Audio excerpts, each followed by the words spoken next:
Supreme court ने husband के against 498A case को फिर से रिस्टोर किया है, ये कहते हुए कि जरूरी नहीं है 498A का केस तभी बने जब जो हस्बैंड है वो अपनी वाइफ से दहेज मांगे।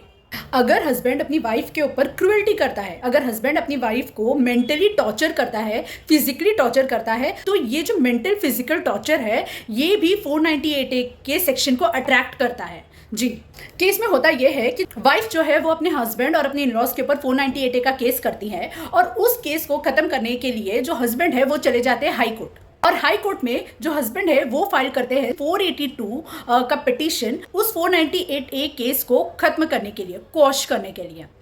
अब यहाँ पे हस्बैंड ने ये बोला कि हस्बैंड ने कभी भी अपनी वाइफ से दहेज लाने के लिए नहीं बोला। उसकी वाइफ को मेंटल टॉर्चर हुआ होगा, फिजिकल टॉर्चर हुआ होगा, लेकिन उसकी वाइफ को कभी भी दहेज लाने के लिए नहीं बोला गया।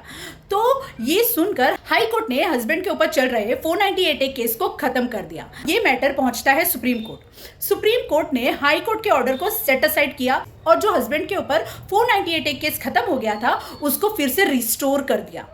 सुप्रीम कोर्ट ने यह कहा कि महिला से दहेज लाने की डिमांड ना की गई हो तो इसका मतलब ये नहीं है कि महिला के ऊपर और भी किसी तरह का टॉर्चर नहीं हुआ हो। उस महिला के ऊपर मेंटल टॉर्चर हुआ होगा, फिजिकल टॉर्चर हुआ होगा, तो इसका मतलब ये नहीं है कि उसको दहेज लाने के लिए नहीं बोला गया तो फिर सेक्शन 498A अट्रैक्ट नहीं होता है। सुप्रीम कोर्ट ने यह कहा है वाइफ के ऊपर क्रुएल्टी किसी भी तरह की हो सकती है। तो अगर जो हस्बैंड है वो अपनी वाइफ को दहेज लाने के लिए फोर्स नहीं करते हैं लेकिन उसके अलावा वाइफ को मेंटल टॉर्चर करते हैं, फिजिकल टॉर्चर करते हैं, तो ये चीज भी सेक्शन 498A को अट्रैक्ट करती है।